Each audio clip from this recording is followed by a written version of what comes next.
Previously on my Resident Evil series. Jill, use it! Kill it, whatever it is!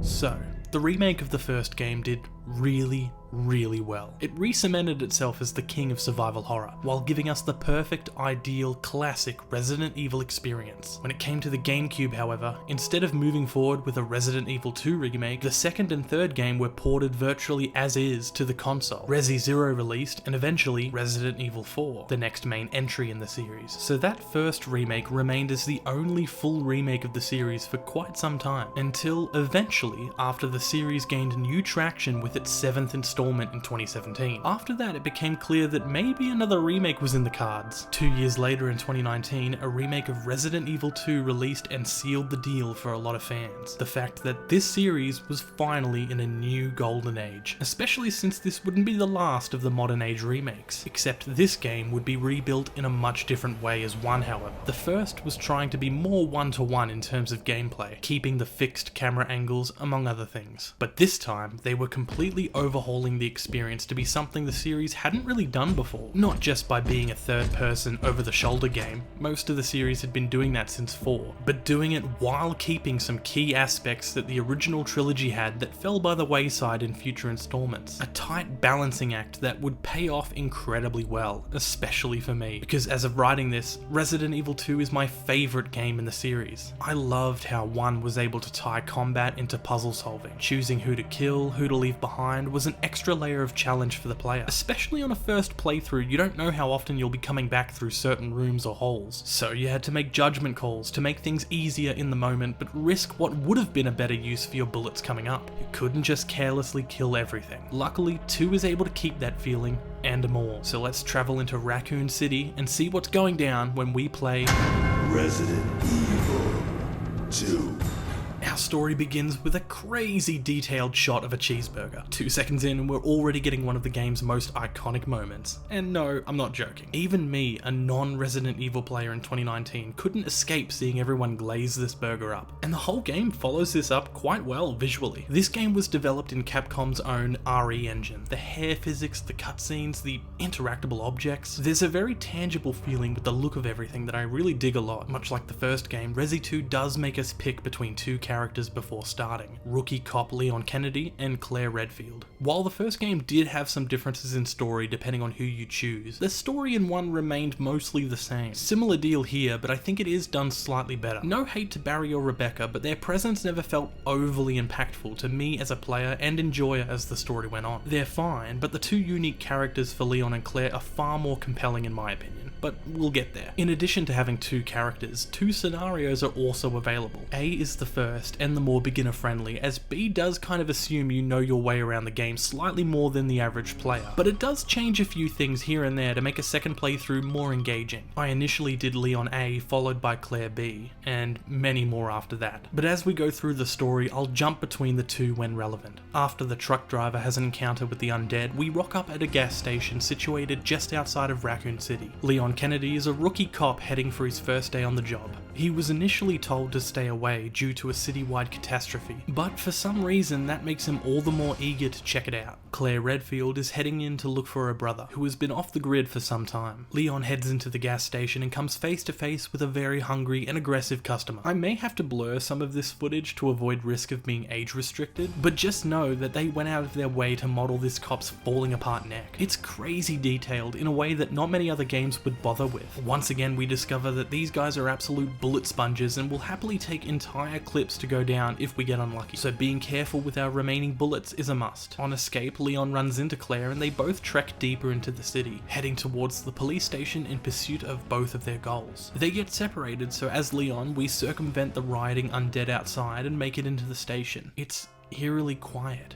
since not a single soul is in the main hall. But very soon we'll find out that the RPD does have a surprisingly large population of zombies. They've just been kind enough to leave this area clear for now. The only route available to us now is the dark, slightly flooded east hallway, at the end of which we save half a cop and take his notebook, which seems to indicate a secret way out of the station. We only just got here, but now the plan is to leave? I mean, I guess. Look around, Leon, there's not a whole lot of good you can do for anyone right now. After stealing the notebook, we're ambushed by a bunch of zombies, the first of which busts through the door. So yeah, since we're not in the segregated loading zones of the Spencer mansion, this type of tomfoolery can happen. There are a handful of scripted instances where this can happen in one, but look, it's not quite the same when the rooms are still separated the way they are in one. Here, a zombie will more than likely follow you into another room if it still has eyes on you. Critical hits are back, which can happen sometimes if we keep shooting the head, and since this game is full third person, the aiming is more our responsibility this time around. No more simply pointing and shooting, and they do have a bunch of recognizable animations that you can memorize to get the most shots off. We're not quite into full action territory yet though, so conserving ammo where we can is still a must. As we make it back to the main hall, a fellow cop saves us by forcing the shutters closed on an attacking zombie. Oh, okay, definitely blurring that. His name is Marvin, and with a gash like that, it doesn't seem like he's going to be around for much longer. But he decides to help us regardless. He starts by handing us the knife, one of the 3 defensive items in the game. These work a lot like the ones from the first game, but with a little bit more utility. For one, the knife can be used to cut this tape here, but for real, the knife kind of works as a combination of the survival knife and the dagger from Resi 1. It can be used to attack zombies, which luckily is far more doable here than it is in the previous game, and can also save us from taking damage from an attacker if we choose to use it. The knife does have limited durability, so at some point it will get used up,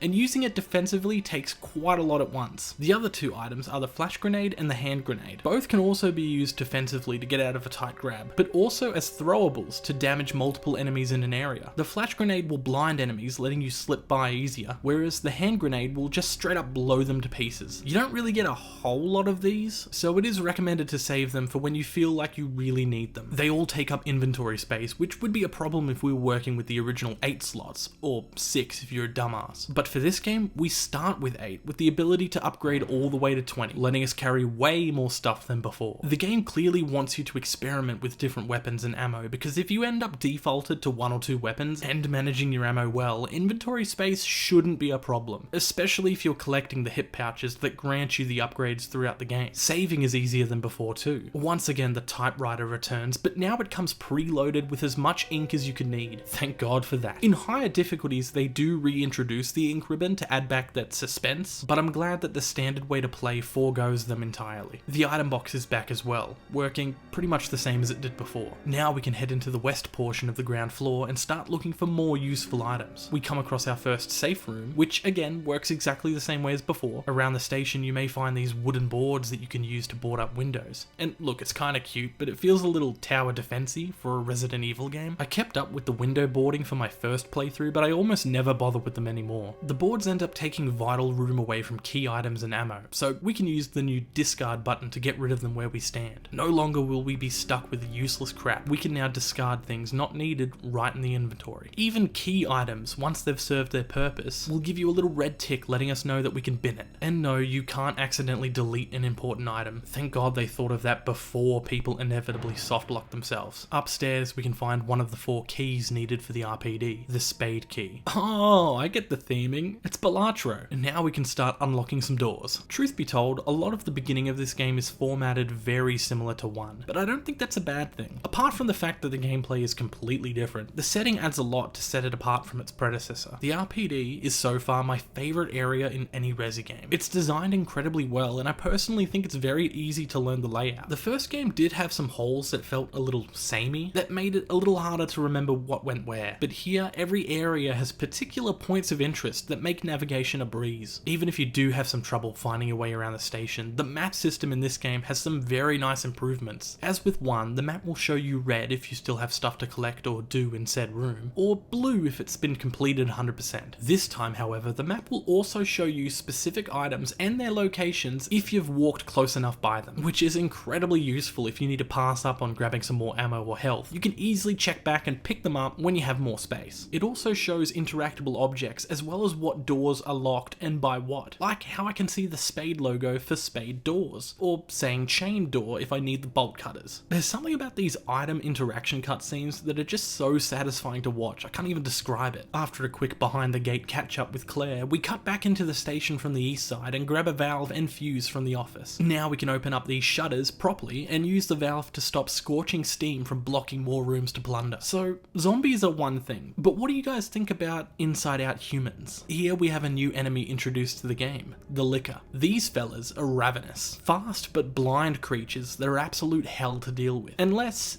you're able to walk right by them. Yes, luckily since they lack those two optical balls in their head, we're able to quietly walk by without inviting confrontation. Be careful though. If you get close enough, they will slowly crawl towards you and investigate. And if they touch you, well, they sort of know you're there at that point. In my first playthrough, my stubborn ass was committed to killing these dudes whenever I encountered them. And to be fair, there are one or two that I recommend killing just for ease of access later on. But honestly, your best course of action is to just walk by. Most places that have them, you only visit once or twice. Or the area is big enough that you're never going to have to hold your breath as you pass centimeters behind them. Plus, they take like far too many bullets for it to be worth it, especially this early in the game. So, past that lovely gentleman, we get to check out the STARS office. This is where Jill, Chris, Brad, Barry, Rebecca, and Wesker work from. Like, half of their members are dead now, so office hours would be feeling a touch more lonely. No one's here now, of course, on account of the zombie outbreak, but we do get to steal a bunch of useful crap from here regardless, including a battery we can strap to a bomb we found behind another chain door. In the officer's notebook, he had drawn 3 statues containing objects we can use on the big giant goddess statue in the main hall to open a secret passageway. 2 of these statues are fairly easy to come by, the lion one being in the main hall itself, but the third, the maiden statue, is behind a wall that we can use this explosive on. Now at this point we should be in possession of all 3 medallions. We can slot them in underneath the goddess and start heading underground. Marvin graciously declines our offer to come with us due to dying a painful death, so we leave him behind. Now let's switch over to Claire at the same point in the game. We head deeper underneath the station and come across a little girl hiding from something. We don't get to trade info before a malformed, gross looking man jumps us and tackles us to the ground. As you can probably tell, this ain't no regular zombie. A lot of the typical zombies we see are, like the first game, infected by the Umbrella created T virus. This fella, however, is infected by a new strain developed called the G virus. And before worrying about the 24 other viruses, the G virus works quite a bit differently. Instead of zombifying its host, it instead mutates the base body, spawning extra limbs, bones, teeth, and even eyes. Those eyes are the Achilles heel of the monster though, a weak spot we can exploit by propelling small metal objects into it using a device called a gun. It's close quarters here, so there isn't a whole lot of space to deal with, but luckily we do seem to be faster than him, so we can keep our distance and do damage when it's safe. Eventually the giant shoulder eye gets real red and the monster takes the express route out of the arena. As Claire, the little girl, throws down a ladder and we get to accompany her up to the surface. Her name is Sherry, and she's currently undergoing some family problems. Turns out her dad was the creature doped up with the G virus we just fought, and both her mum and dad work for Umbrella in the city, so they're obviously a bit preoccupied, but that unfortunately leaves Sherry alone, so we offer to take care of her. Meanwhile, Leon gets his ladder thrown down by a mystery person, and we eventually make it to the police station car park. We're gonna need a special keycard to get out of the gate, so time to get searching. Not before getting ambushed from my favourite enemy to hate in these games, the dogs. Luckily, our mysterious stalker saves us from the worst form of rabies known to man, and reveals herself to be FBI, investigating Umbrella Pharmaceuticals and everything leading up to this outbreak. We follow her into the prison where we meet up with a reporter who for some strange reason is behind bars. He's been helping our FBI friend who eventually introduces herself as Ada. Before we can swipe his parking card, a giant, incredibly strong hand busts through the wall and crushes him dead. Now our new goal is to open this cell, grab the keycard, and officially get the hell out of this station. We gain access to even more rooms of the RPD, including a morgue, shooting range, and kennel where more zombie dogs are being held. I take the time to kill these guys now because something tells me if I don't, these cages will let them out soon enough. We get our second key in the diamond variety, and we turn on the power to unlock a door that gets us back into the main part of the station. I always love discovering new routes within the main hub, finding out how everything connects, and just spending a lot of time in a densely designed station. The RPD is one of the best examples of this. We always have something new to do, but it tests our knowledge on certain areas we saw earlier to see whether we realize that they've suddenly become relevant. Like how in the library it seems that one door is inaccessible. We need something to help move the bookcases so we can get across, but only only now does it become obvious that's one of our next objectives. First, we gotta find the handle for this jack. Coming back to the station means a couple things. If you spent the first half of the game killing a lot of zombies, then great, those guys stay dead. No Crimson Head shenanigans here. But in addition to dealing with the fallout of the original set of spawns, a couple extra enemies have been added to add to the tension. I don't know whose idea it was to add a licker right smack dab in the middle of this hallway, but I hate you so much. This is an area you'll probably pass through more than a few times, so it's extra salt to the wound to add one of those little shits here. We did grab another item underground that can help us progress forward, however, the legendary crank. Yeah, crank it up. I love that guy. The crank returns, and in a show of force, is used to open up this passageway that will take us outside. We're now on the other side of that helicopter crash that happened while during our first catch up with Claire. But now our goal is to put out the fire surrounding it so we can continue. We do collect the club key while out here though, so that's nice. I don't know how Leon expects to get back into the station though. Putting out the fire is one thing, but how does he plan on moving the damn thing?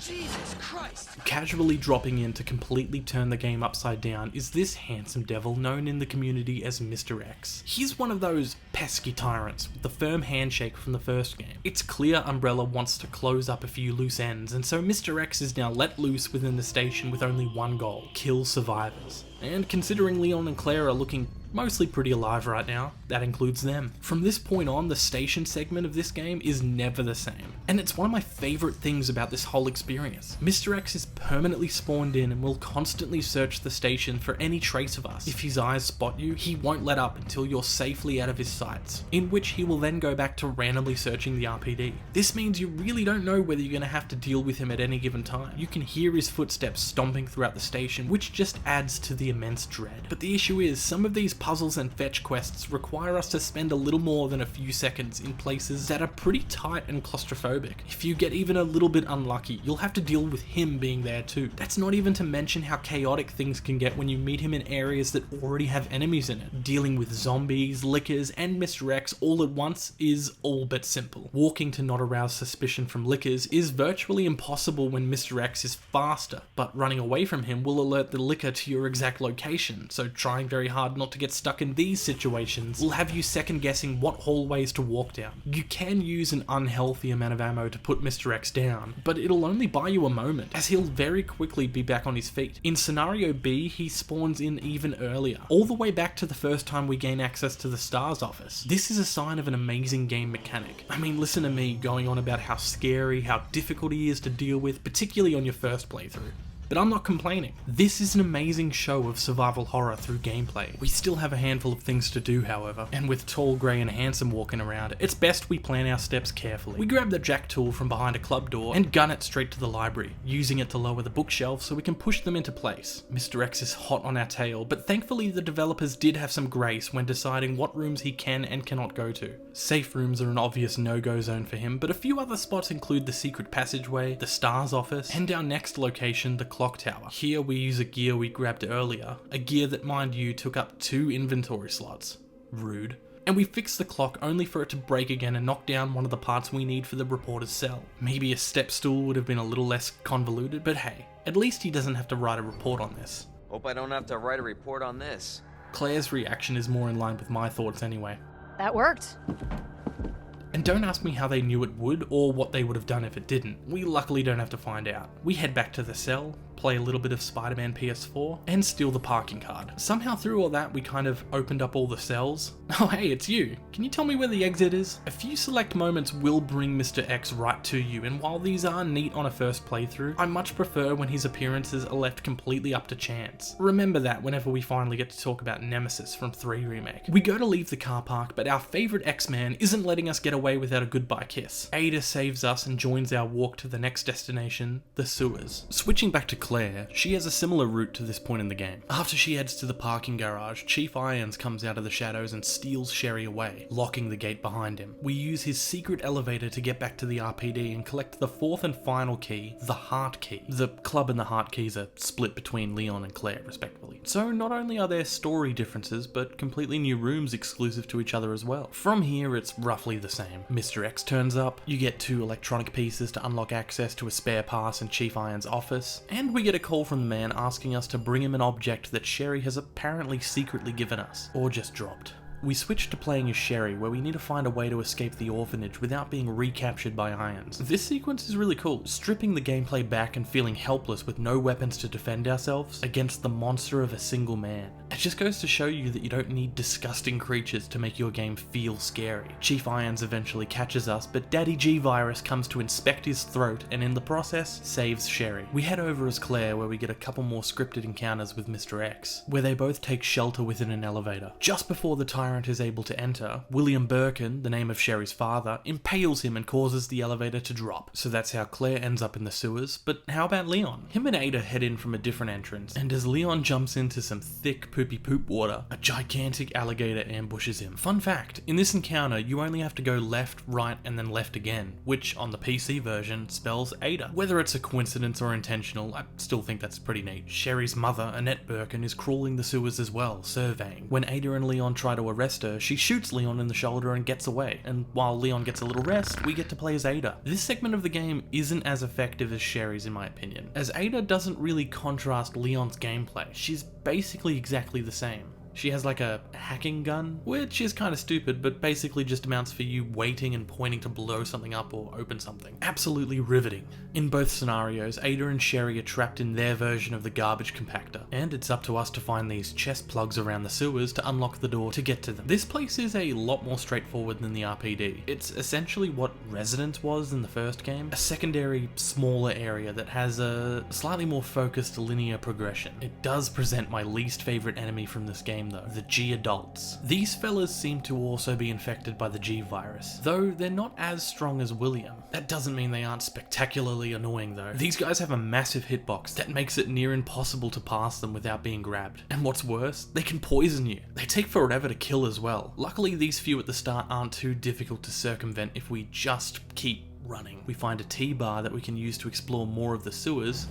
I know it's no crank, but it'll do. One of my favourite parts about the sewers, and look, it may not count, but I don't care, this is my video, is that we can unlock a secret door that leads us right under the RPD, where we can use the T-bar to reopen the secret passage and have full re-access to the station. How awesome is that? Once again, making the whole game feel so interconnected and full. Plus, being able to pick up missed ammo and health is cool too. On our way back, we can take the Rook piece, allowing the walkway to rise, which is no big deal since we don't need to go there anymore. And now we just have to find the King and Queen plugs. Fortunately, they are both located in the same place. Unfortunately, it's at the end of my least favourite room in the game. Let me introduce you to what I affectionately call the Hell Hallway. Through a slow, claustrophobic crawl through sewer water and flesh, we somehow have to deal with like 5 G-adults all at once. So it's time to make use of some of those blue herbs we've been picking up. Just like in Resi 1, the blue herbs can be used to heal poison. In addition to that, however, the red herb finally does something to the blue. Mixing those two together will allow you to put on some temporary armor. This is an amazing mechanic as it rewards players for stockpiling the blue, and gives them a use beyond just healing poison. Through the skin of our teeth, we get to the end of Hell Hallway and do a little logic puzzle to make it out with the King and Queen. After that previous room, I was really hoping for a back exit out of this place, but no, we have to walk through that shit once again. Before leaving though, we can pick up a weapon that will greatly help us against those G-adults.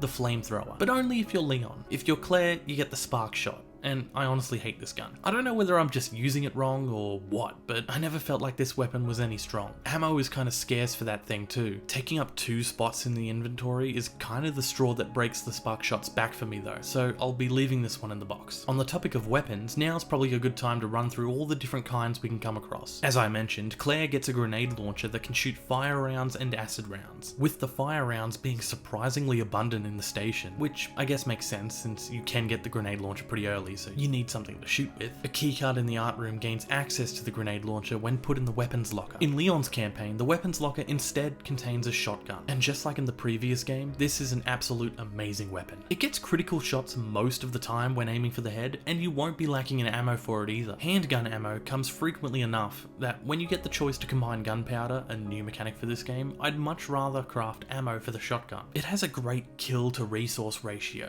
if you want to get mathy about it. I could easily use 10 plus handgun bullets on a zombie, but one well-placed shell to the head, that zombie is gone for good. Claire gets a couple of choices for handguns, and they're both kinda weird. They feel pretty weak compared to Leon's, and one of them also takes forever to load. Claire is able to get upgraded bullets for one of them, which does allow for more of those consistent critical hits. But even Leon has her beat in that respect as well. The Lightning Hawk is essentially the magnum of the game. You don't get that many bullets for it, but each one will almost always result in an instant kill. Throughout the game, you can also find parts to upgrade the weapons, like ammo capacity or even strength. I'm a big fan of this, but what I don't like is when I get jump scared by the gun suddenly taking up an extra inventory slot. Only some of the upgrades do this, but I guess it is part of the fun to weigh the pros and cons together to see whether it's worth it. Some weapons will be personally more fun or even easier to use for some people. I appreciate the choice to vary up my game style through what weapons I rely on. We take all the plugs back to the door and do a little placing puzzle. The one in Scenario A is pretty easy, but I swear I'm constantly forgetting the answer for Scenario B's version. Certain puzzles, particularly ones that have secret codes, are different in each scenario. The chest plug puzzle just kinda says screw you and tells you one of the pieces is in the wrong place. Anyway, I'm not trying to hold it against the game. In all honesty, I'm holding it against me. I'm like 8 playthroughs into Resi 2 and I keep forgetting the solutions to these things. We turn on the power to the crash compactor door, but a sudden return of Birkin means we'll have to fight him off once again. He plays a sadistic version of those arcade claw machines with us before he finally busts through the door to let us through. Jumping down to this platform, we can send a crane holding a shipping container to the other side of the room, and if the cogs are turning, you'll know we'll have to bring it back to knock him off. This boss is fairly similar to the first, but the change in scenery means there is not a whole lot of area to work with. This tiny platform forces us to get much better at baiting out attacks and avoiding them. A couple crane hits later and Birkin takes a dive. Some convenient scaffolding falls in such a way that it essentially builds a bridge for us to walk across, and we save Ada or Sherry and take the nearby cable car to our final destination, the labs.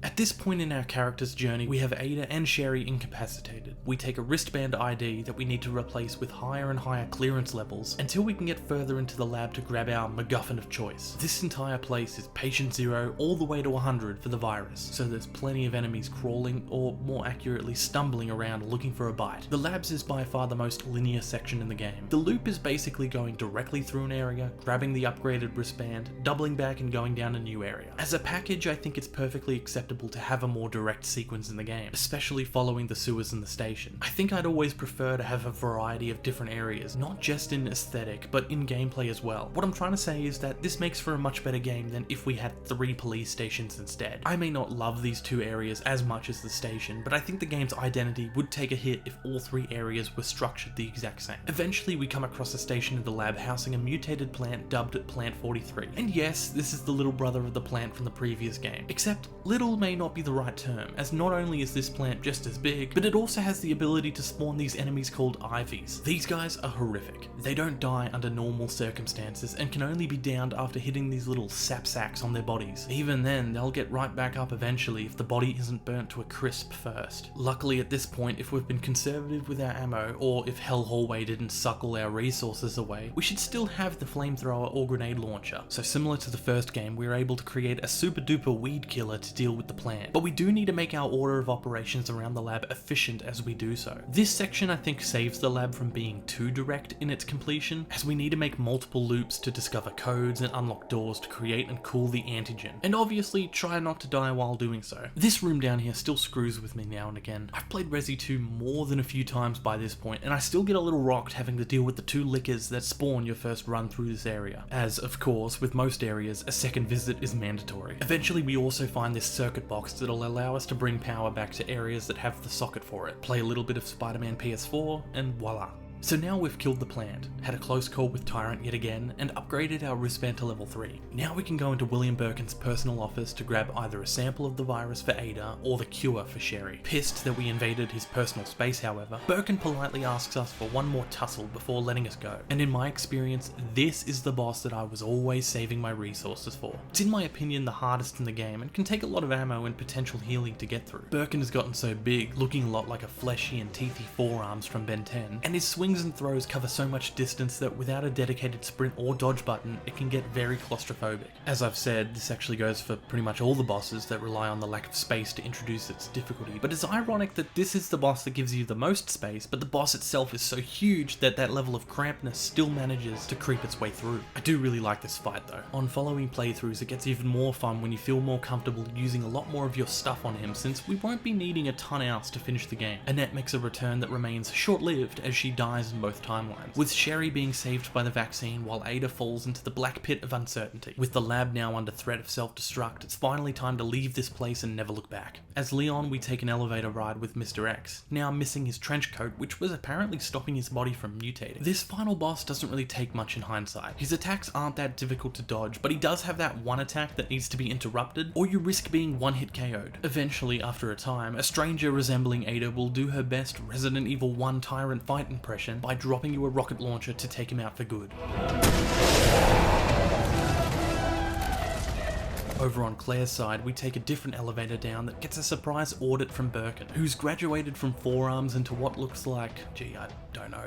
I got nothing. Luckily for us though, we get to use the minigun, which makes this fight probably the most brain dead so far. As long as we keep our distance, we easily have enough bullets to defeat him. And normally, this is where our story would end. Leon and Claire reunite with their new adoptive daughter and they just leave. But we're not quite done yet. Now we can restart and play the entire game through again in Scenario B. As I said, it's really just a remixed version of the game with item locations and puzzle solutions swapped around. It's nice to have this option, but they're lucky the game is just really fun to play to begin with, because if it wasn't, having this extra playthrough would not really do much for me to change things. Catching up with the end, the train out of here gets hijacked by, who would have thought, Birkin once again. Fortunately, we don't need much to take care of him this time. Shooting the big ass eye he so graciously flashes for us enough times will detach him from the train and I guess finally kills him? Honestly, I'll eat my words if we somehow get a Birkin 6 in RE9, but I'm not holding my breath. Finally, after all the shit we've been through, we escape Raccoon City and leave it behind, and live happily ever after, or at least until the next mission.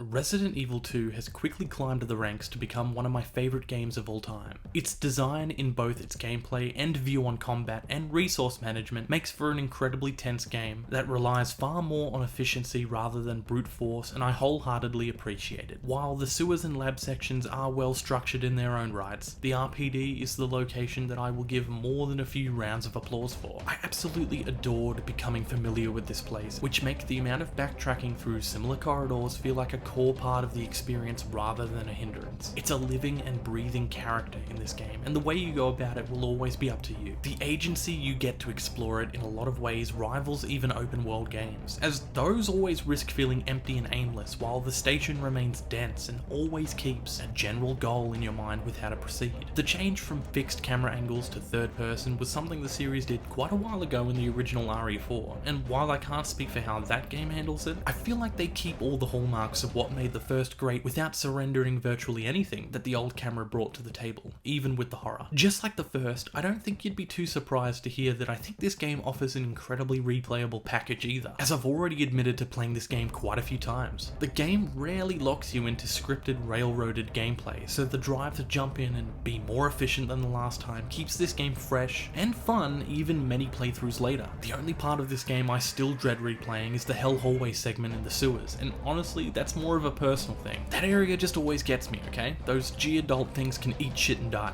I hate them. Some of the other modes offered here are neat too. There's a few extra survivor missions that are bite-sized gauntlets, but the fourth survivor mission is definitely a highlight of these. You play as one of those Umbrella agents that essentially has to backtrack through a slightly modified version of the game's map, while dealing with every single enemy type in the game in high volumes. It was really fun to figure out the best locations to use your limited items, as you only get what you're carrying with you at the start. Eventually, you'll start to run out, and you'd prefer to run out after you pass Mr. X for the third time. My winning run in this was going quite well until towards the end, the game thought it would be funny if one of those G-adults was blocking the only way out.